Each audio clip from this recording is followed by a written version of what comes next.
Good afternoon, councillors, those in attendance and those who are listening in. So as we meet here today on the unceded lands of the original ongoing owners, the Palawa people, I open this meeting at 1 p.m. May be seated. In the opening of today's meeting around agenda item number 1, attendance and apologies, we do have an apology from Councillor Professor Raze. In mayoral acknowledgements at agenda item number 2, I do have a couple of acknowledgements that I would like to make. Firstly, the ongoings of last night. I think it's really important for our northern suburbs and broader communities to recognise the stresses that they've faced and to acknowledge the incredible work around our emergency service and our frontliners, volunteers and those who are paid, and also the role in which the City of Launceston Council plays in its emergency response, and to also thank the community members. It was quite a visual scene to be on my balcony to see a yellow helicopter dunking in the northwest from only a couple of hundred metres away and helping out. So it is a really good example of when community council and our emergency services come and play together and they have the community at mind. So a really sincere acknowledgement of those workers. And one other acknowledgement from this morning, we have received our Certificate of Appreciation for the 24 Yellow Ribbon Road Safety Council. Now, this is an acknowledgement that Launceston is the first Tasmanian council to come on board as a part of this initiative. And I thank Nigel and the team for their work in this space, and also Peter Fraser and his initiative with the Sarah project and how he continues to advocate for road safety. Moving through to agenda item number 3, we have declarations of interest. So as a councillor, we must declare any interest that councillors have in any matter before the discussion on that matter commences. Any declarations of interest as a part of today's agenda? There being none, we move forward through to the confirmation of minutes. Recommendation is that the minutes of the ordinary meeting of the City of Launceston Council, which was held on the 22nd of February, be confirmed as a true and correct record. So this, just for clarity, this is not a vote of saying that you haven't read them. This is to say that they are true and correct record. By not voting, an abstain is counted as a no vote, but a no vote would then ensue a conversation around what changes might have needed to be made to those minutes. So I'm just looking for somebody to move that the records, the minutes from the last meeting, are a true reflection of what we spoke on. Councillor Britton? A seconder, Councillor Palmer? So all of those in favour? Okay, so that's Walker, Dawkins, Deputy Mayor, myself, Gibson, Harris, Palmer, McMahon, Britton, and Kai? Those against? Okay, that's against with Councillor Pentridge. Now, Councillor Pentridge, would you like to speak if there was an amendment that needed to be made to the minutes? As for your no vote? No, thank you, Mr. Mayor. No, I think I appreciate what you're saying, and in principle I haven't got a problem, but I think it's inappropriate that I agree to something that I haven't read. So I really need to find a bit of time. Sure. And I will make an effort so that next time around I can vote with it. Thank you. And Thank do you. like the rest of the club. No, thank you, Councillor Pentridge. So that was Councillor Pentridge against. The motion is carried. So moving forward to agenda item number 5, council workshops. We've got 5.1, council workshops conducted between 22 of February, 29 of February, and that the recommendation is that council notes these were the conducted workshops and the attendees of Expressions of Interest Process 56 Frederick Street, Launceston Central Marketing included our half-yearly report, 24-25 fees and charges, 24-25 budget and annual plan update, and further conversations around the University of Tasmania Stadium transfer. I have Councillor Gibson as the mover. Can I move with just a slight deletion because we didn't really get to the University of Tas Stadium transfer? Sure.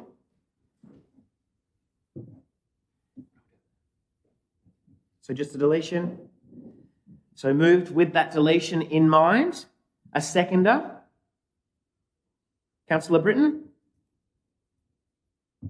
Councillor Gibson, anything further to say? Look, I just wanted to reiterate the outstanding work that Launceston Central are undertaking with regard to the promotion, the advocacy, the support and the working with council and others to really ensure that we're kicking goals in terms of our CBD and further afield, because now the work is further afield than those 6 or 7 CBD blocks. It was a really great presentation that reflected the breadth and depth of what the organisation have been up to, the collaborations that they've been able to achieve, their great working relationship with council, and importantly, their goals for the coming 12 months. So that presentation detailing efforts undertaken from July through until the end of December was just really, really great. Thank you, Councillor Gibson. Councillor Britton, anything as the seconder? Any further comments around the table to the conducted workshops? Anything further, Councillor Gibson? Okay, so moving it to the vote then, all of those in favour? That is all councillors present. The motion is carried. Councillors' leave of absence at agenda item number 6. We have councillors' leave of absence applications that will be considered today in a part of the closed council proceedings. That is at agenda item 15.2, 15.3 and 15.4. Moving to community reports at agenda item number 7, we have a community report today from Mel Blake as a part of the Community Connection Program Manager, Volunteering Tasmania. She's running a little bit late today, so we'll just move forward from that at 7.1 into agenda item number 8, public question time. 8.1, public questions on notice. At 8.1.1, we'll see Mr. Smith's parking infringement question. 8.2, public questions without notice, noting that the rules and regulations for questions without notice, they're available and displayed upon entry. You may ask a total of 3 questions, if you don't mind moving to the microphone with your name and suburb.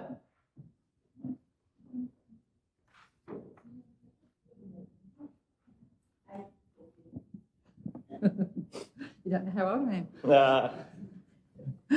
am. Thank you, Mr. Mayor. Rosemary Armitage, independent member for Launceston, Brisbane Street, Launceston. Now, I do have a bit of preamble because I don't want to fall foul of your requirements, of council's requirements. I've only been asked 3 questions. So my first question is with regard to the Birchall's and Katie's building acquired in 2020, following the closure of the iconic store in 2017. At the April 2023 meeting, I was advised the council advertised an expressions of interest process for the redevelopment of the building shortly after acquisition. The council received 11 applications from developers interested in developing the site. After a detailed assessment of various proposals submitted through the expressions of interest process, preferred candidate had been shortlisted, and council at that time was currently assessing the draft development proposal that was expected to be finalised and considered by the council in the next few weeks. Now, that is a fair while ago, I'm happy to tell you, April 2023. Fast forward to 2024. At the council meeting at the end of January 2024, I was advised that the contract was about to be finalised for the sale of the Birchall's building. I assume that also included the Katie's building, and please correct me if I'm wrong. So my question, Mr. Mayor, could you please advise what is the current situation or any associated problems with regard to the Birchall's and Katie's buildings, with regard to the sale and development, as this matter is of considerable interest to the community and has been ongoing for quite a long period of time? Yes, thank you for your question, Rosemary. So we've had further discussions this week and even as of today in the development throughout those term sheets and the contract details. That's the position that we're still in at the moment. Those negotiations have been ongoing and they've continued even to the point of where we've had an update today around further negotiations that are still required in that space. So we're still negotiating the contract terms. Well, I won't ask another question next. I've got a couple more to ask. I'm assuming that price might be an issue, but maybe I'll ask that next fortnight. I have another question with regard to the YMCA building. So the YMCA building at Kings Meadows, and I think we're all very aware of that building, and the basketball courts. I did forward advice received from the Launceston Basketball Association on the 29th of February 24 that the association is the largest sporting organisation in the Greater Launceston region with over 3,500 registered participants and 630 plus teams competing annually and managing competition Monday through Sunday for 8 months of the year and Monday through Saturday for the remainder of the year, equating to nearly 4,000 games annually, with currently a wait list of junior players totalling 235 players unable to access weekday basketball competitions through the winter season due to a lack of court space. It was previously suggested with the upsurge in players of basketball that other sports using the basketball courts at Elphin could possibly be relocated to the YMCA courts, should they be of a satisfactory size, given those courts are too small for regular basketball games, thus providing additional courts at Elphin to ease the pressure. So my question, can you please provide an update with regard to the current use of the YMCA and any future proposed use of the site? And were there any consultations been undertaken with other users of Elphin as to whether they would be prepared to move to the YMCA site should it meet their requirements? Yes, thank you. The governance model as of the YMCA has come through at a council workshop level, and the work that we're doing with Vinnie's there around the services that they're providing. It has been noted that there is a preferred user for that space and on more of a full-time basis, and the opening up of those facilities is a part of those negotiations that are also now going on, now that there's been further conversation from council around the best use of that position. So I would like to see some further developments and further conversations around ensuring that we can get some of those facilities out of potential facilities and opening up other spots that really do require the runoffs and so forth that we know that basketball requires. So further conversations are going on with the governance model of the YMCA, and I'm positive in our conversation that they will be opening up once we get some further correspondence around just how that looks. We were also able to open up the YMCA to Kings Meadows High School recently with their developments of their school gym when they were not able to go in there. So it is definitely something that we've been working through, and now it'll just be at that governance level to ensure that we don't want people travelling at 11 p.m. when they've got school the next day and so forth.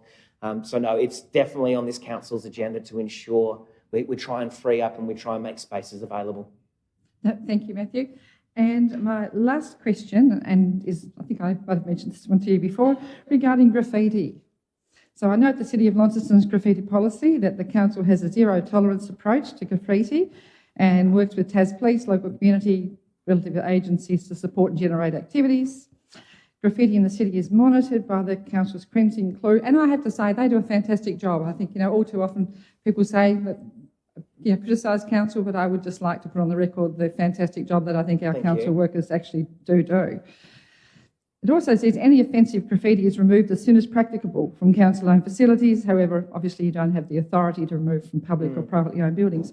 My question is with regard to the retaining wall at the top of Howick Street. Now, I'm assuming that belongs, that the council has authority to paint that.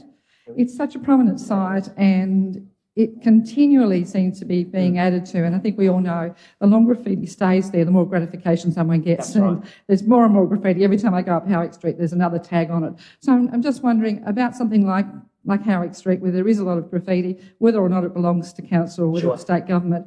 Would council at least consider painting that out as soon as it arrives so that people don't see the gratification every time they drive up and then someone else thinks, wow, that's been there for 3-4 weeks, I'll do mine too. And absolutely. I've had comment from many people about why is it still there. Yep, for sure. And I think that is, as discussions we've had as councillors, there's a little unwritten rule perhaps in that industry that tags for certain periods of time allow further development of that expression of creativity. But I will just take it on notice to find out if that's a state wall or a Launceston, City of Launceston wall, and into what advocacy we play in that respect as to where that falls in ownership.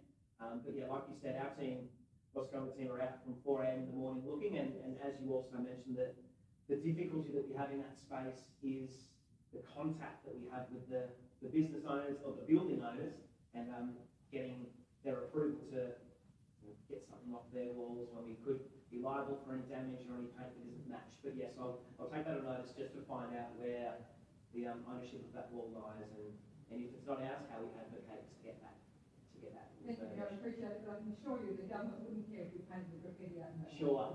And further to that, actually, Rosemary, there's been conversations here as to what processes and policies we can put into place, whether there might be some local building owners that would be okay to sign a waiver to say that council can just do that without having to contact them. That might be some sort of MOU or some agreement that we can look at with the state. To seeing what sort of involvement we can have together. It might come with some sort of funding model or, yeah, that's definitely something that council can I think it'd be do. excellent because we do hear one gentleman from Victoria that says we have more graffiti in Launceston than they see in Victoria because they do get rid of it as soon as possible. It does, reflect on our city. No, Thank you very much for the question. I'll get back to work. Thank you, Rosemary. Thank you. Thank you. Further questions without notice? Yeah.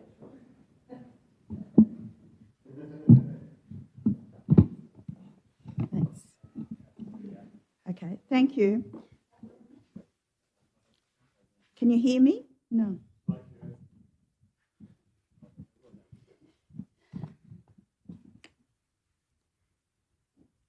I'm Rosalind Ives from West Launceston, and just as a precursor to this, I noticed in the last minutes there was some discussion about the inclinator at the gorge.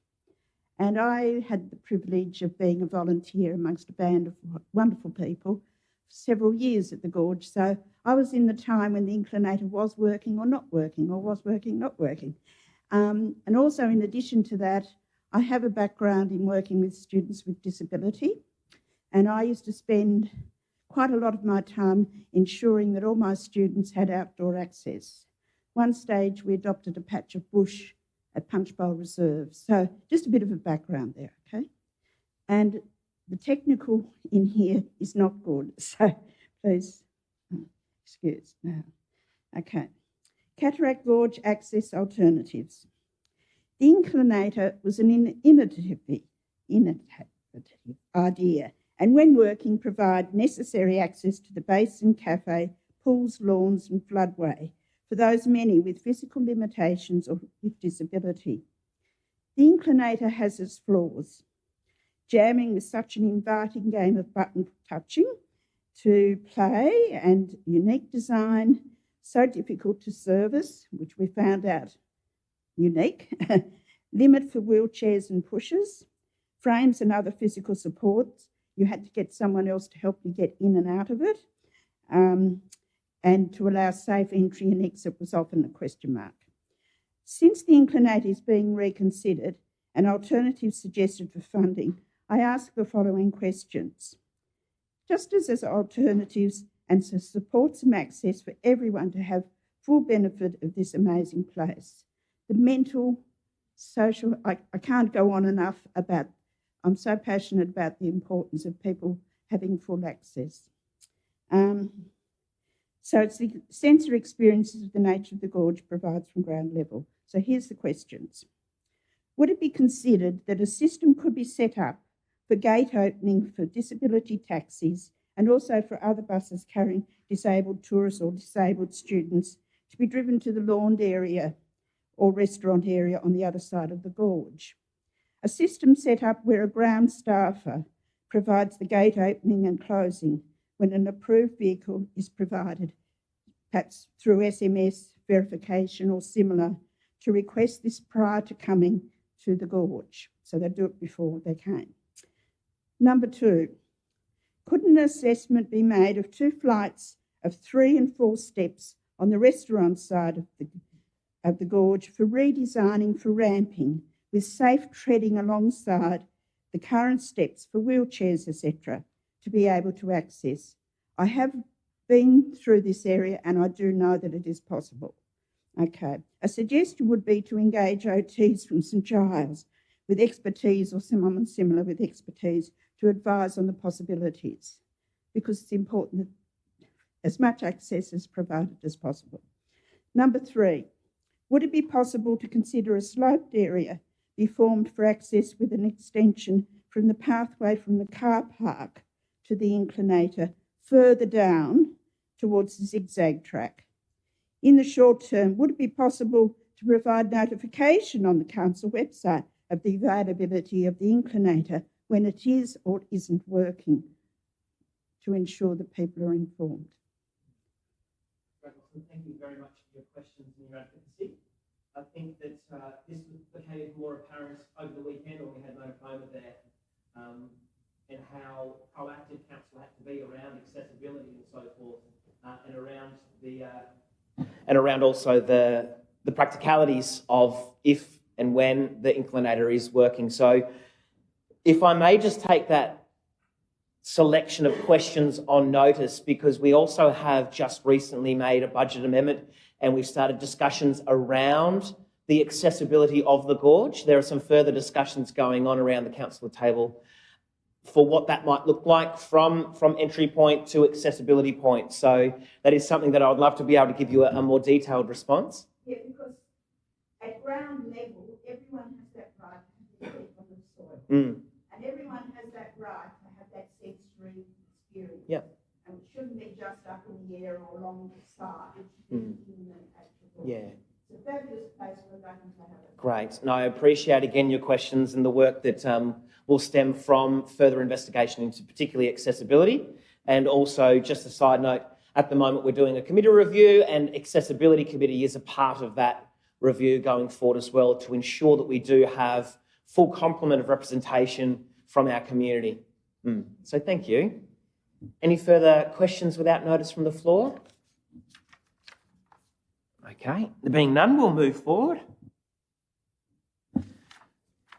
Announcements by the Mayor is at agenda item number 9. 9.1 mayoral announcements. You can see that are published in the publicly available agenda. So we'll move forward to councillor reports at item number 10. Do we have any councillor reports for the fortnight? Deputy Mayor. Thank you, Mayor. And having attended a number of the things that you attended in that last fortnight as well, there's a lot going on in and around Launceston at this point in time. But I did represent the city at the commissioning of the new rector at the Holy Trinity Church, Reverend Lee Sherville, who arrived in from the UK for 8 or 9 years of living in the UK. So he's come a long way to come and do that. And it was a wonderful service recognising him. I think the City Mission 170th anniversary was something special for an organisation that does so many great things for this city, and a worthy recognition of that. The other event that I went to over that period was the next day, or no, it was a couple of days later, was a self-help opening of their mealworms processing factory, and also the new docking saw. I think a wonderful organisation that is that real social enterprise that gets government funding but actually goes out and makes its own way in the world as well. And the mealworms are something that they feed them to injured wildlife and feed a lot of wildlife parks around the country. And I think one of the few places, one of their volunteers thought this would be a good idea and started fiddling around with it at home, and then brought it back in to self-help, and now they've made that into a commercial enterprise. And they're well known for making all the pallets and various things and the survey pegs for around Tasmania. And with this new docking saw, it means they can produce more of that product, which is very well sought after by a number of places. So it's fantastic when you see these organisations and giving an opportunity for people who are affected by disability and mental health, mental disabilities. So a fantastic organisation who do some wonderful things. I won't say any more. I will. Also wanted to note the farewell of Professor Dom Geraghty from the University of Tas. He was the Pro-Vice-Chancellor who's been significant in the UTAS redevelopment phase up here in the north. Don comes from Ireland. He was the first member of his family in Northern Ireland to actually go to university, where university numbers of people attending in Ireland were very low, and all of a sudden he says we're very much a university town in Dublin, where he comes from, and basically sees the same vision for here in Tasmania. He has done an amazing job, and in his retirement he's already involving himself in community activities, and I think will link university back to community, I think, really well, even in his post-retirement days. But I just want to farewell. I think he's done an exceptional job in the city. Thank you, Deputy Mayor. Councillor Gibson. Thanks so much. Last Thursday, a number of councillors took up the opportunity to visit a really important part of Council's undertaking, that being the Carvilla Memorial Park. And it was just wonderful to have the opportunity to have staff share with us the incredible work that they do for that facility. A very small team of dedicated staff led by the acting manager out there, Eve, and the passion with some staff being there for 30 years. The opportunities that they've had to show real passion for that site, but importantly, the work that they undertake is really incredible work. I expect when you're employed as a horticulturist and you get posted to Carvilla, you might think that all of your work is occurring outside, but we learnt that that definitely wasn't the case. The regard and passion that they have for the work that they do, supported by a small team in the office, was just wonderful. And we look forward in future meetings to consider the Carvilla future plan and strategy that's required. But really just a shout out to a small team that do such important work for our community and for council at that facility. Great. Thank you, Councillor Gibson. And just to note also that if anybody has any comments or reflections, that we do have a survey going with Tomorrow Together around the purpose and the future of, as you mentioned, Councillor Gibson, Carvilla in particular. Councillor Harris. Thank you, Mayor. Yes, it is a busy time of the year. Whilst you had 18 functions in your list, I only had 9, but I won't go through them all. Like others, I attended many of the events that you did, but I was also MC at the Soggy Bottom Cardboard Boat Race, the Rotary Club of Youngtown project, which attracted probably 500 or 600 people over 3 or 4 hours. A great community event, and already they are planning next year's event. Also attended the Launceston Cup on Wednesday, along with about 10,000 others. Whilst the paper reported that the the crowd was very well behaved, there was a few people who got a bit socially excited, and particularly down in the corporate marquee area, but nevertheless, a great day was had by all. And I'm sure it was hard to go out for tea on Wednesday night in the city, and I'm sure it was just as hard to get a hotel room. So it is very important to have such social events in our community. And I was also MC at the Sustainable Living Festival that you attended. The Tamer NRM put this on with their Going Circular. They had Craig from the ABC program, Rucastle, his name, thank you. But well, yes, War on Waste, and he was a particularly well-received speaker out there. I knew I couldn't remember his name, but thank you. And finally, on Sunday, I took part in T-Bugs activities. They had a retro bike ride around the city, but also they would have conducted their annual bike count as well on Tuesday, an important part of the transport mix within our city as we go forward. Thank you. Great, thank you, Councillor Harris. Any further councillor reports? Being none, we'll move through to now questions by councillors at 11.1. Councillors' questions on notice. You'll see Councillor Gibson's question on status of the Gorge Cottage. There's also Councillor Pentridge customer service request. Councillor Kai, representation processed for development applications. Councillor Walker, cleaning of Civic Square play area. And also around injured wildlife in reserves. Agenda item 11.2 is questions without notice. Questions without notice from the floor? Councillor Kai. I would just like some clarification regarding the questions on notice. So that was regarding the changes to representation process for development applications where full representations are not available to members of the public. So for question number 4, which was, if implemented, can councillors make a motion to revoke the change, or what the process would be to allow for the full representations to be released to the public? Now, the response to that was the decision to cease publishing representations and instead provide such representations to councillors confidentially seeks to ensure that council is aware of representations in making its decision, whilst ensuring the council meets its legal obligations to protect the privacies of representatives. And then next line, it actually says, any member of the public is entitled to request for a full or redacted copy of a representation, with that request to be assessed on a case-by-case basis. So I would like some more clarification on exactly what that means. Does that mean that that when a member of the public do request for to see these representations, is that most likely a yes or a no, or is there a reason for a yes or a reason for a no? Acting CEO. So under the Personal Information Protection Act, there's a heap of requirements, and so when they make a request, we have to consider in that context. So I can't say whether it's likely a yes or no, because it can only be assessed on the merits at that particular time. I have another question. At the meeting, I remember one of the developers was quite angry at the fact that she was not able to see representations that were submitted regarding her development application. Was there a reason why she was refused?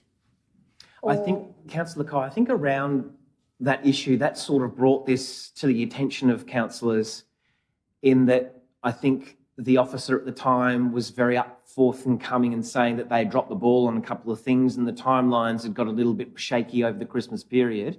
But I think if the developer had have had more time and had have understood the process, then they would have been able to have gone through this process and asked for a full redacted version of the proposals. Yes, so I'm just trying to get a little bit more of a clearer story as to like who would be able to have access to and who isn't, or does any of the public who would wish to see it has to apply and then be told yes or no? Yes, as in, I believe that the latter is the case. So anybody perhaps can apply, and then it will be up to the process to decide who is actually warranted and allowed to see for the privacy of those representatives. So back to the question, which was, can councillors move a motion to revoke that change?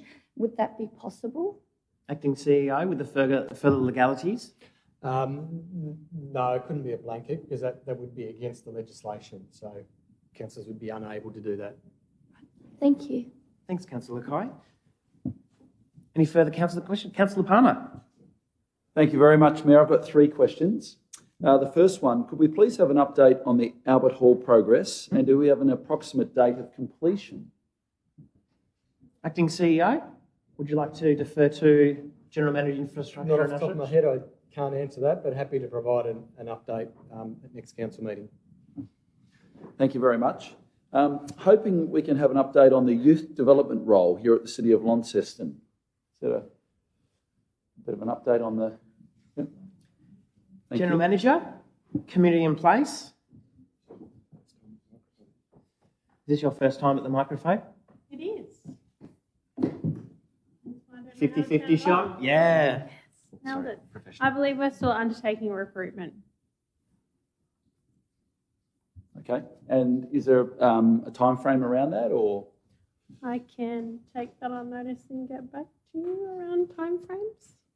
I think the difficulty with this role also is that there's maternity leave involved and...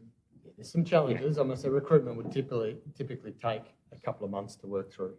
Yeah. So just when you say maternity leave, I was aware of that. So I was just wondering if there was any further developments there, or we're looking at... None that we can advise. Thank you. Thank you very much. Thank you. My final question. With the transfer of UTAS Stadium, I'd like on the record that the Swampies, the Invermay Bowls Club, won't be affected, and assurance that nothing will change for them. So under the decision council made in terms of the transfer of public open space under the Local Government Act, the Bowls Club are not within the area to be transferred. That will remain with council. Thank you. Thank you, Councillor Palmer. Any further questions from the floor? Councillor Walker? Thank you, Mayor. And to first of all refer to Councillor Kai's line of questioning in regards to breaches of privacy and a notice of motion to change to return to have representations listed with a development application. Are we saying that because, for whatever reason, a mistake, an error was made, in revealing someone's privacy, that we cannot actually correct that process. Rather, we have to stop the process altogether. We're essentially saying that because someone made a mistake, we're no longer going to do it. Surely there has to be a way that representations can be reproduced without jeopardising people's privacy. Just to clarify as well, Councillor Walker, I don't think it was an issue with giving away somebody's privacy. It was just a process that I think our officer did admit to saying it was a little difficult, but I'll... Well, just to quote the answer, it was that following recommendations received from the Ombudsman in respect of a claim of a breach of the privacy of a representor. Sure. I don't know if it was reference to that specific, what Catherine was talking, but I just wanted to make sure that she didn't listen in and go. Acting CEO has some further advice. So we've got advice from the Ombudsman, which I'm happy to provide to all councillors. Yes, and I can accept that advice. It doesn't mean that we have to do that. It's the case that other councils do still provide this information. Indeed, we did up until very recently provide this information. So I suppose my line of questioning is because this is the price of democracy, is, you know, as I used to say, eternal vigilance. But in this case, it's the price we pay for people to feel as though they are genuinely part of the democratic process within the planning scheme, for their voices to be heard. Now, I can hear what you're saying is we've got advice from the Ombudsman that we need to protect people's privacy. I'm fully cognizant of that. What I'm saying is I'm sure there must be a way that we can do that and continue to have representations. If the advice is no, that's not possible, if that's what is that what you're suggesting? I'm happy to get some legal advice on it and come back to you. Okay, and that would be good. Can I ask, first of all, note that indeed there was high pressure cleaning of the fountain, the children's play fountain down here, and it looks a lot better, thank you very much. And note in that answer that it is steam cleaned every 12 months, that perhaps we might look towards accelerating that program a little. I know it's to be a great expense to the organisation, but nonetheless, I'm sure we can perhaps steam clean it a little bit more often than that. When will it be likely that the council will make a final decision on the successful tender for the use of the Frederick Street kindergarten? Acting CEO, around the terms of the applications.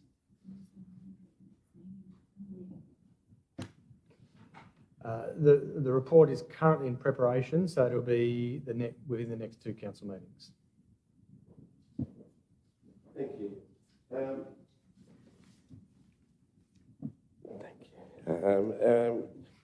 Have we formally paused the budget item that we did discuss a couple of weeks ago, that was money intended for the refurbishment service of the inclinator? Have we formally paused that, or I know we've had some discussion that money could be looked at for the broader issue of equity of access. I'm just wondering where the status of that is, because I feel like we passed those amendments without necessarily, I mean, we made note verbally, but not necessarily formally changing that line in the budget.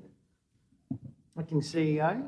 So as committed at last council meeting, the intent is to use that money to look at the inclinator, but also access a provision of access into the site. And that's great. I just wonder if we need to formally note that in some regard. When are we up to here? Oh, there we go. When will the reinstatement of the various committees that were put into hiatus recently commence? Acting CEO. They're currently being scheduled at the moment.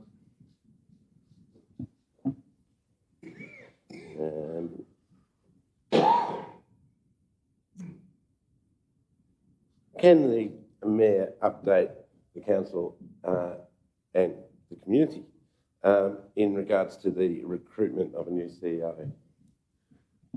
Thank you, Councillor Walker.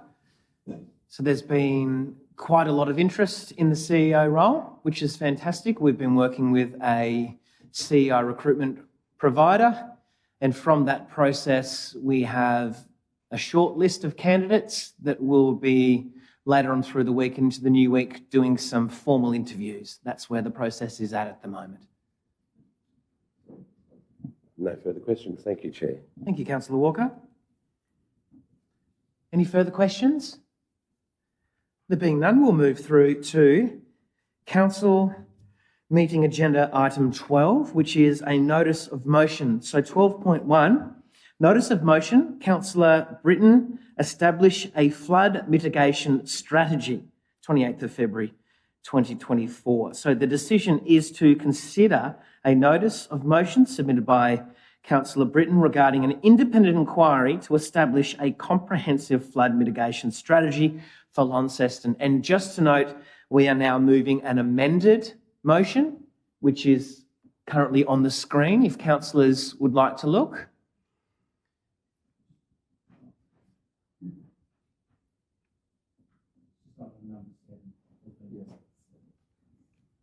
So item number 7.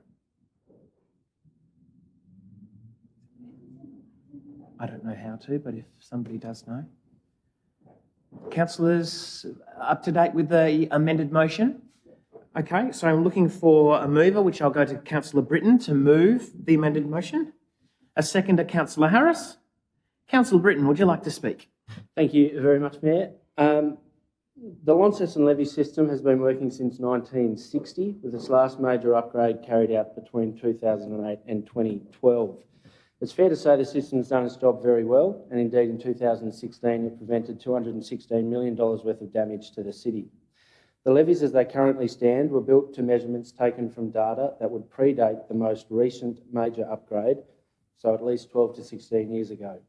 New data, most notably from the 2018 BMT report, which takes into consideration the effects of climate change on the river system and sea level rise, has indicated that our levies are not as effective as we may have hoped. The reports indicate that they will be topped by a 1 in 200 year event as they currently stand, and by 2050 they'll be topped by a 1 in 100 year event. Last year, the Launceston City Council, in conjunction with the Federal Government Institute for Disaster Resilience and many other local stakeholders, carried out a recovery exercise in order to fully understand the impacts a major flood would have on Launceston in the short, medium and longer terms. A 1 in 500 year flood would see 6,000 people displaced, with roughly 1,600 houses suffering significant inundation and residents not being able to return to them for months. It is not just the immediate damage from the flood that is the issue, but the damage to Launceston as a whole. Over 2,500 businesses across Launceston are affected due to the lack of accessibility. Nearly 400 businesses in Invermay are closed, equating to 2,500 jobs. The further economic and social impacts are disastrous and long-lasting, with a full recovery expected to take 10 years. The true long-term costs of such an event are unknown and I believe quite hard to predict. What would Launceston look like 10 to 15 years after a major flood, and what if another came shortly after, like it did in Lismore? If we know the floods will become more frequent and more severe, and we know our current infrastructure will become increasingly less effective over time, I believe we only have 2 options. We either make little to no attempt to mitigate the damage, focus on recovery and build resilience in the community so as when we are hit, we can recover well, or we do exactly that, focus on recovery and resilience in the community and investigate all possible mitigation options that are available to us. And if that can pull our 10-year recovery to 5 years, I'd say it's a job well done. Thanks very much. Thanks, Councillor Britton. Councillor Harris, how are you going following that as the seconder? Thank you. And I'd like to thank Councillor Britton for bringing this very important issue to the table for to be discussed in open council.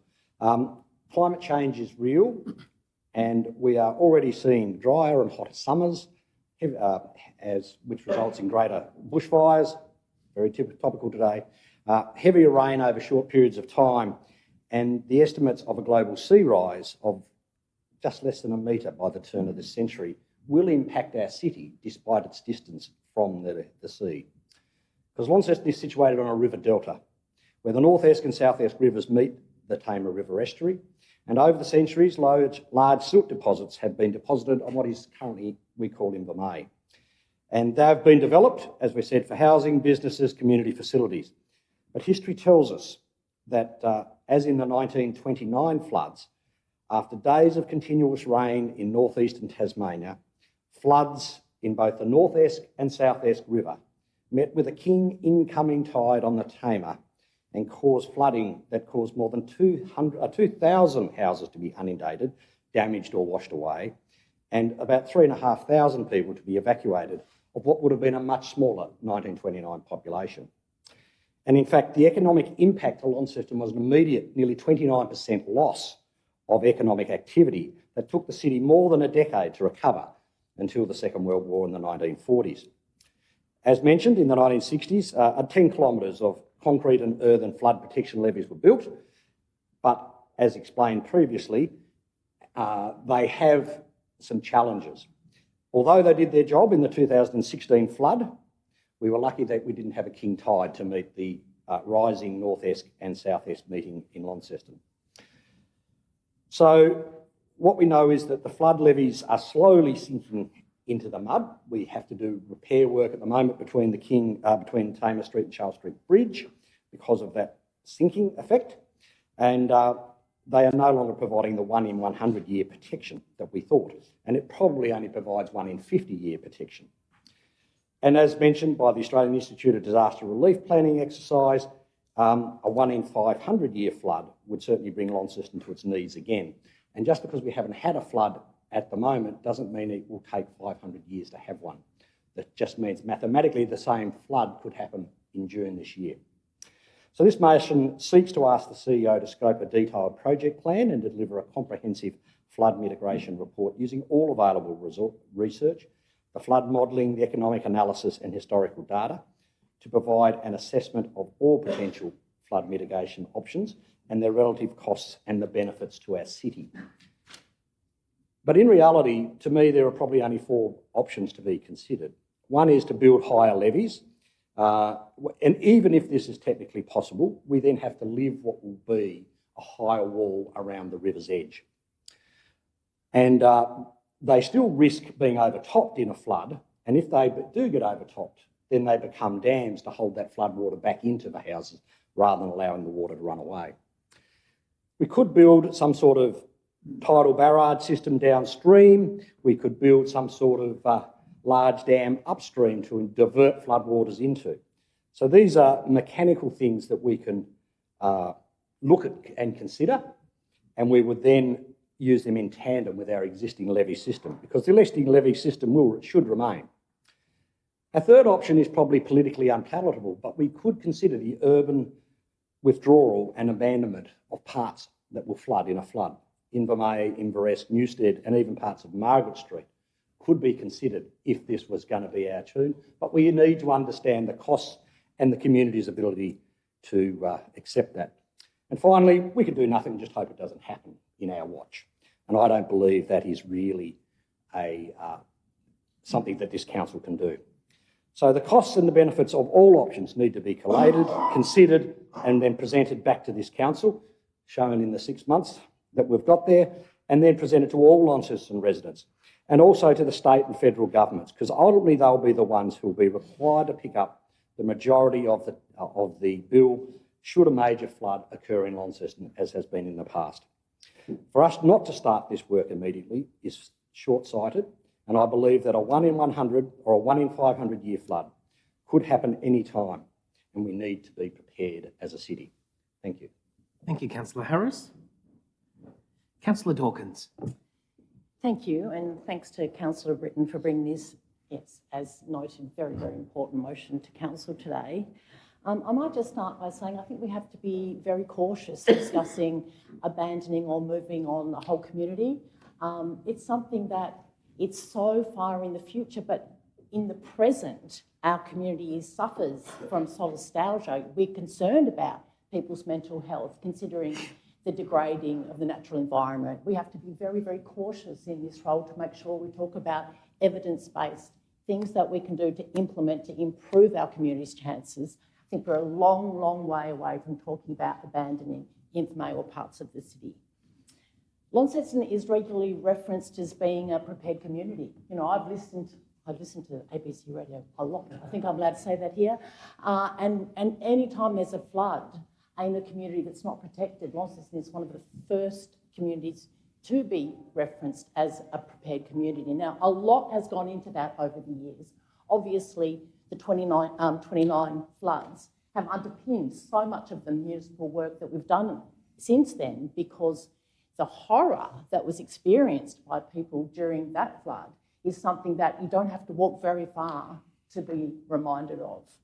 And since then, so much has happened. We have so many departments that have a hand in this. We have natural resource managers. We had what used to be called DPWE, and then DPIPWE, and now NRE have a floodplain map on their current website that has not been updated since 2000, and that's something that concerns me. I think we've got to make sure that every agency that has a hand in understanding what the largest catchment in Tasmania, what the perils of that to a community like Launceston are, I think we've got to make sure that we are current with the best possible evidence, because we need that now. Things are changing quickly. And we need to understand what it is, especially we need to understand the data when making these kinds of plans. Of course, we need a flood mitigation strategy. And I do believe that most of the information we need to bring that together is already in the public realm. I don't think we're going to have to invent this. I think we're going to have to be fantastic researchers, and we're going to have to draw all the threads together and bring that strategy to this community. It's interesting having a discussion around floods when I was sitting in my veranda last night and watching the fire, you know, and I was thinking about what I would say today and how this might go today. And it's like, is this what we have to experience more of now because of climate change? We knew this was going to be a dry summer. We knew that it was going to be the end of summer that we'd experience these kinds of problems. We don't think our community's really helping us here. You know, the things that we've heard, who knows how this started, but it's not sounding great. But what happens, and what happened in 2016 is after bushfires, which are going to occur far more often now because of climate change, and then floods come, there's nowhere for water to absorb, so the water runs straight off. You join that to a king tide, and you've got a real problem in Launceston, and everybody in that municipal department knows that. So do we have the answers for how we manage that? We absolutely do not. Nobody sitting around this table knows. We know we've got to ask the questions, which is what we're here for, but we don't have the answers. We need the best and brightest working in this field to understand those answers for us, and we need to protect our community. We need to support our community. We need to understand that, you know, in a capitalist system, something like the insurance system might be what actually finally provokes this. I really hope not. I really, really hope that we look at the best evidence and make decisions based on that, and not because our community can't get insurance. I'd hate us to wait for that. We're better than that. So with those few words, I support this motion. I understand the Flood Authority do a lot of work. They're specifically tasked to ensure that we are protected, but to mitigate it, that broader piece of work where we understand if we're resilient, how we're going to recover, and what those risks are to us, and when it is timely that City of Launceston does this piece of work. And if it means our clean air strategy has to wait another year, well, so be it. It will have to wait another year. It's an important piece of work. Thank you, Councillor Dawkins. Deputy Mayor. Hopefully we can have both. Thank you for the speakers who have gone. I also stand to support the motion. Again, just a little history lesson. New Orleans 2005 had a huge flood as a result of Hurricane Katrina. The previous levee system we had in Launceston was designed on the New Orleans flood levee system.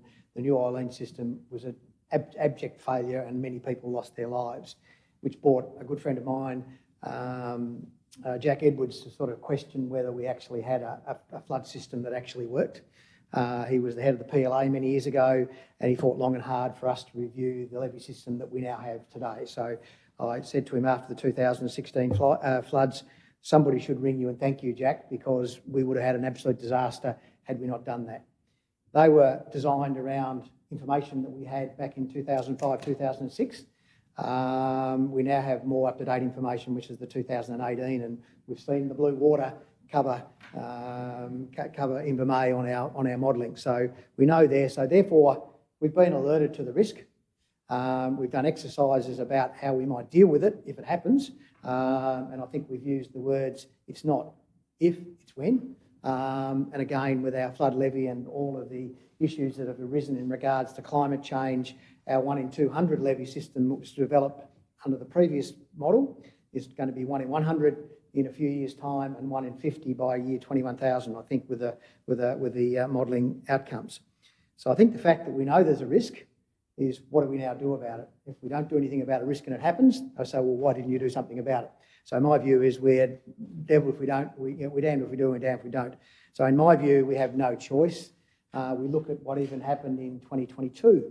Not in here, we didn't cop it, but if you go out to Deloraine, they're still getting over that 3 or 4 years later in regards to what happened out in Deloraine and other areas where there were significant floods.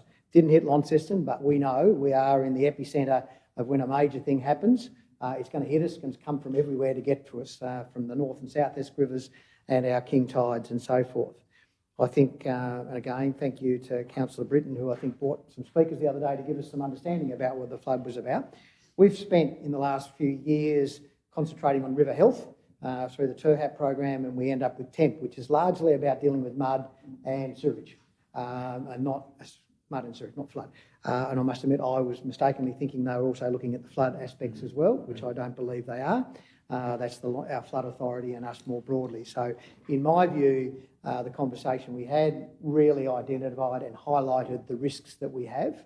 I don't know whether we need to go out. I think Councillor Harris has already given us the consultant's report in regards to what the options are. But the reality of it is, I believe we do need to go and do this body of work, because just think, even when we get the report, to do anything is years away. We will not do anything within 6 months, 12 months in regards to any mitigation strategies unless there's something super urgent that we have to deal with. So the reality of it is we need to know what we don't know to enable us to plan what we're going to have to either, and we're going to have to look at state, federal and our own funding and any other sort of resources that we can come up with to actually develop what we need going into the future. So to do this now is the first step along the road of knowing what our future might look like. So I commend the motion to the table and thank Councillor Britton for him putting it forward to us. Thank you, Deputy Mayor. Councillor Gibson. Thanks so much. I also stand to support the motion and to thank Councillor Britton for, again, reminding us of this important work. I agree with some of the points that have been raised by previous speakers, but from my perspective, I think it's really important to note that an incredible amount of work has and continues to be done in this space. Importantly for me, what this motion does is, as Councillor Dawkins suggested, will call upon the huge bodies of work that many scientific evidence-based reports have delivered. We'll bring them together in one cohesive way, which ensures that in 2024, we are best placed for our future, whilst at the same time continuing to acknowledge the work that has and will continue to occur whilst that report is completed. It'll be evidence-based, it'll be interrogated by scientists first, and then integrated into the work that we are doing and will continue to do to ensure that our community is best prepared. I also think it's important to ensure that the word urgent for me in point 1 of the motion references that this space is always changing. Science is always evolving. It's never the same one day as it is the next. So I'm referencing the word urgent and choosing to support the motion with the word urgent in it, knowing that Council is not asleep at the wheel in this space, but my word, there is more science, there is more evidence, there are more opportunities to be interrogated and to be incorporated into our best response effort for our community. And it deserves support because of that. Thank you, Councillor Gibson. Councillor Walker. A few questions, if I may. Partially referring to the officer's comments. It does say that the scoping study would be done with reference to the SES and the LFA, Launceston Flood Authority. I can certainly understand their involvement, but the SES, what, in terms of flood mitigation, what would the SES's role be in that? Acting CEO. Obviously, the SES is the lead agency for flood response, so it's an important part of the process. Yes, and certainly I understand their role. I just didn't know that flood mitigation was necessarily their bag. But secondly, you note that a full investigation would cost between $300,000 to $500,000 as an estimate, noting that I think, as previous speakers have said, a lot of the work in this area is complete. I suppose we have a lot of detail in terms of our levees, their capabilities, different flooding likelihoods, and other work that's been done in the area, both by government and by other enterprises, I suppose you might say, to not put too fine a point to it. Peer-reviewed work nonetheless. Why do you think that it would be up to $500,000? Do you think that some of that work would have to be done again? Obviously, a lot of the work that's been done has been the foundation of the current levy system and response. Obviously, when you look at the last couple of years over the country, obviously this area has changed significantly in terms of recent events. So while we've got a lot of data, and that's the reason for scoping it, there's other things like we don't fully understand social and economic impacts of the flood. So we need to understand the impact of potential land use changes or infrastructure solutions on economic, social and environmental impacts. So it's a complex process and one which we should take the community upon as well.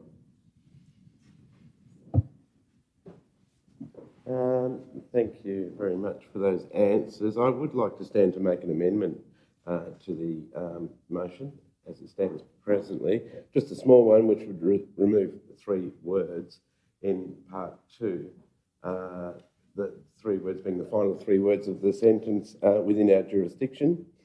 I do believe that just could restrict what we're looking at as solutions within the municipality of Launceston. I suppose that's what that means.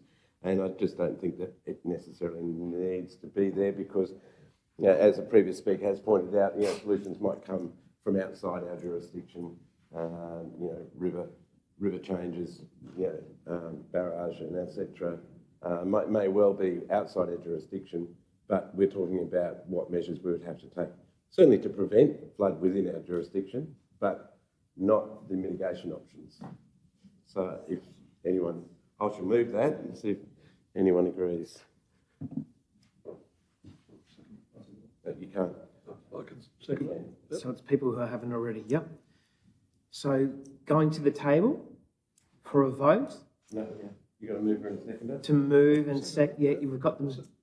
But let's just give the councillors a moment to read.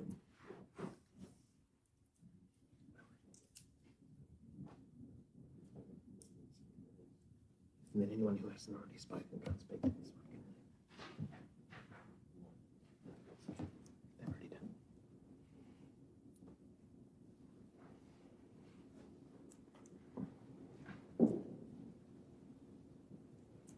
So, councillors, the proposed amendment is to remove from item 2 within our jurisdiction. Councillor Walker has proposed the amendment. A seconder is Councillor Pentridge. I'm just making notes of this. So you've spoken to it. Does Councillor Pentridge as the seconder need to speak to the amendment? You did move it. No, sorry. And then Councillor Pentridge is... Well, okay. We have not yet spoken to the initial motion, I suppose. No, you haven't. No. So do we want to speak to this one now? You speak to your recommendation, your amendment? I think I spoke to it briefly when I moved it. I think so. Yep, but now I ask Councillor Pentridge as the seconder. Well, I've got nothing to say. I do have something else to say other than that. But I think that I agree with the recommendation, and I'll leave it at that. Okay, so now we vote on the amendment to remove those 3 words. So all of those in favour to remove the 3 words? All councillors present. The amendment is then put through. So now we look to speakers who haven't spoken on the original.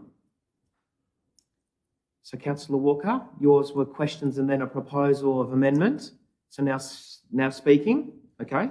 Thank you, Chair. I would like to speak and certainly commend Councillor Alex Britton on his work to bring this to the table. And I can tell from previous speakers, obviously, we all realise, maybe not the urgency, but the importance of this work. Just as building flood levies was important work that this city has carried out.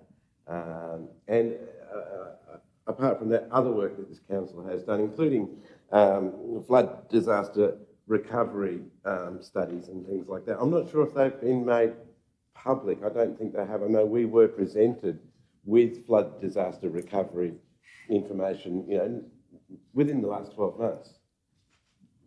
And what it reveals is that Launceston, if our levies were to become inundated, would be cut in 2.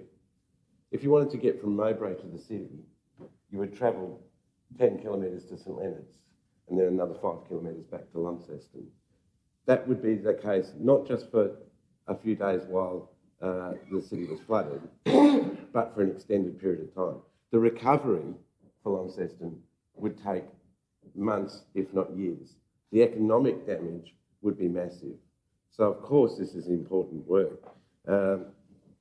As a previous speaker noted, our options are not that great.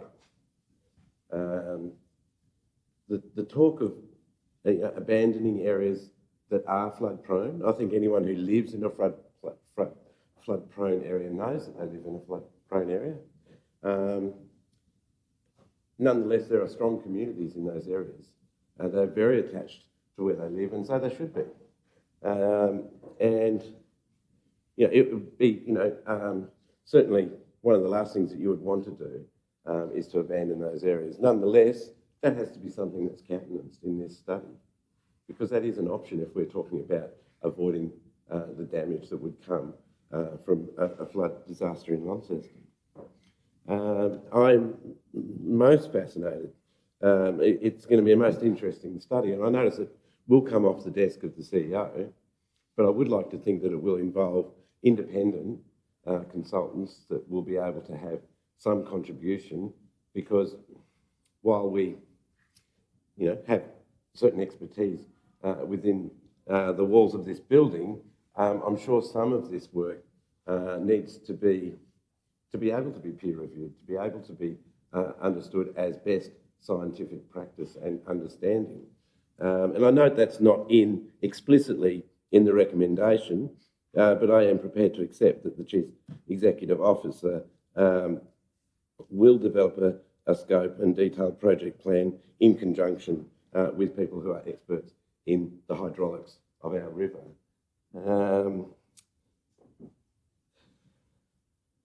But the work is done, the work is out there. I mean, we've all read comprehensive reports on our river and the impacts and the likelihood of a flood. We have seen other works that have been done championing other ideas that will contribute to flood mitigation in Launceston. What we get to find out now is the veracity of those claims.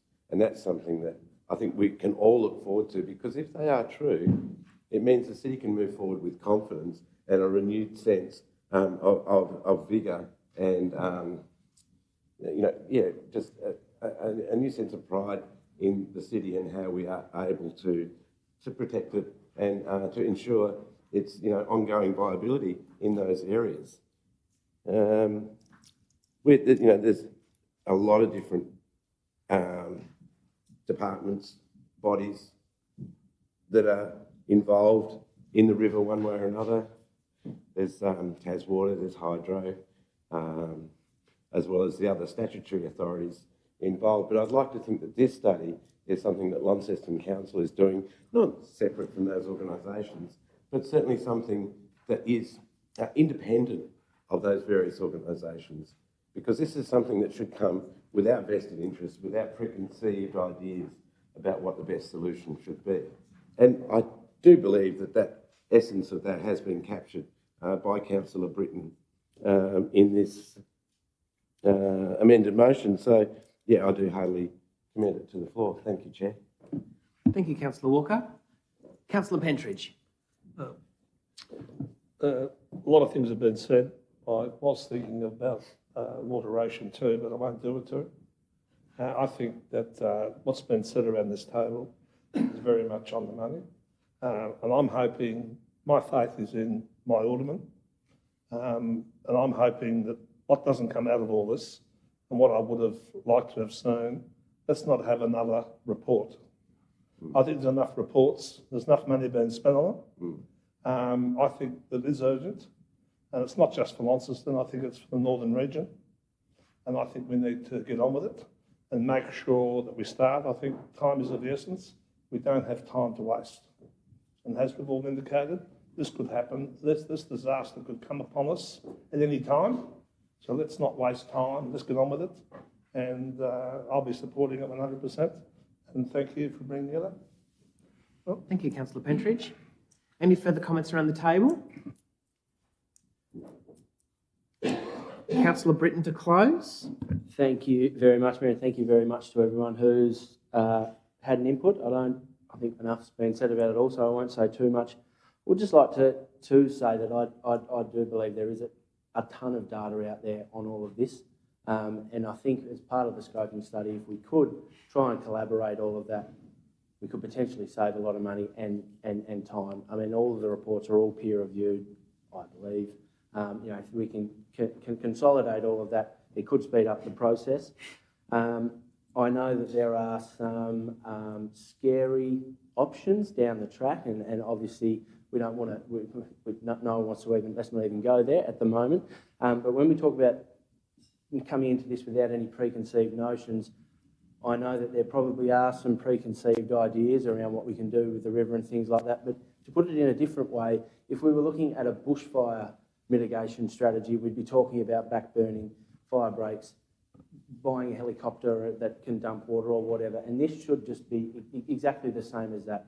And all of those options should be looked at in exactly the same way. If they're not right for Launceston, if they're not right for the Tamar Valley in the end, that's fantastic. But hopefully, and the intent for me behind this report is that all of those options can be brought to the table, and we can then look at them in a proper way, and they've been properly done for us. We can see the impacts and we can make a decision and move forward. So hopefully everyone's on board with that. And thank you very much again for the discussion. Cheers. Thanks, Councillor Britton. So putting it to the vote then, all of those in favour? That is all councillors present. The motion is carried. Into agenda item 13, which is Infrastructure and Assets Network 13.1. Street names, Bellwether and Coopworth Street. The recommendation is that council approves the names. That is having the accessibility off Abels Hill Road. Somebody to move. Councillor Harris, seconder. Deputy Mayor, Councillor Harris. Thank you. As shown in the notes, 2 new streets need 2 new names. Bellwether I'd heard of, but Coopworth was new to me. But nevertheless, they are suitable names for a street that will start the new subdivision from Abels Hill Road and head north. So it will be the development along those that side of the hill and the start of perhaps a major subdivision in St Leonard's area. So happy to have those 2 street names used at that. Thanks, Councillor Harris. Deputy Mayor is the second and nothing further. Any further comments around the table? Anything further to close, Councillor Harris? Okay, putting it to the vote then. All of those in favour? That's all councillors present. The motion is carried. Organisational Service Network at 14. 14.1 is the determination of a code of conduct complaint. The recommendation is that the council receives the code of conduct panel determination report dated the 26th of February. Somebody to move? Councillor Walker. Seconder, Councillor Pentridge. Councillor Walker is the mover. Would you like to speak? Thank you, Chair. I wish to speak to this motion, this agenda item. Look, you know, the whole code of conduct process happens behind closed doors. No one can speak to these things while they're occurring. Indeed, most people probably don't know they are occurring right now in Tasmania. There's code of conduct inquiries going on. People can't speak to them. When a decision is made, they come back to the council involved for this ratification, as we have in front of us today.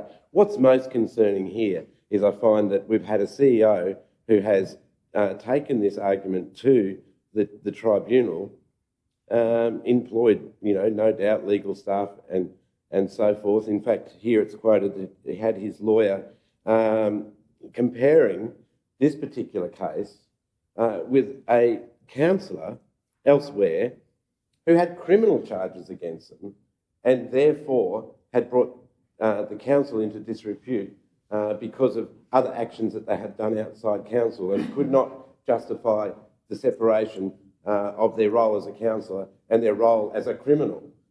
That was the comparison that was being used for Councillor Pentridge in this case when he was acting on his own behalf as a private citizen in regards to some work that he was getting done or indeed had done. I find that extremely problematic, that that's the comparison that is made legally. You know, Councillor Pentridge, as a citizen, is a part of our community. He's a community member. We all are. And we all come from different walks of life on this council as well. Some of us have a greater understanding of our role. Some of us have a lesser understanding. I know earlier that Councillor Pentridge said he doesn't always read all the minutes. Now, I know that Councillor Pentridge comes from a non-English speaking background. He's bilingual, I'm not. He has some skills that I don't have. But in this case, I do believe that Councillor Pentridge has been targeted in an unfair way for acting in a way that he thought was justified. Indeed, I do think was justified. Indeed, the tribunal thinks was justified. So I'm concerned that we're spending our ratepayers' money, our community's money, on such, I won't say frivolous, but an unnecessary tribunal case. This is something that could have been addressed. Indeed, Councillor Pentridge did make efforts to address, you know, long before it goes to tribunal. So I did stand to move this today. I'm happy to move and accept this report here. That doesn't mean that I in any way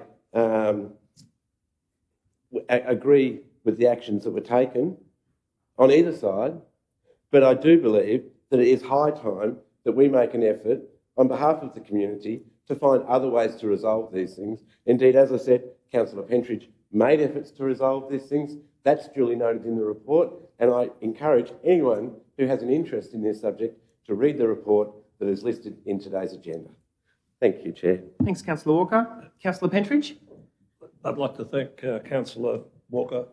I wish I'd written it, but I didn't. I think I don't want to make any large comments on it. I don't think there was any need for a tribunal. This has come up in other times. If there's an issue, and I possibly walk very close to the line, I'd like to be given the opportunity to be judged by my colleagues. Well, I'm probably jumping into the fire here, but I think we should determine some of these things without spending a lot of money, community money, that didn't need to be spent. But, thank you. Thanks, Councillor Pentridge. Further comments around the table? Anything to close, Councillor Walker? Okay, putting the motion to the vote, all of those in favour of receiving the determination, that is all councillors present, motion is carried. Item 15 now as we move into closed council. Just flip the pages. Closed council. So the recommendation is to move into closed council by absolute majority to confirm minutes, to discuss councillors' leave of absence, and also to chat through a tender that has come through with the Sea Scout pontoon repair. Councillor Harris has moved, with Councillor Britton seconder. All of those in favour of moving into closed? That's all councillors present. The motion is carried.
Okay, councillors.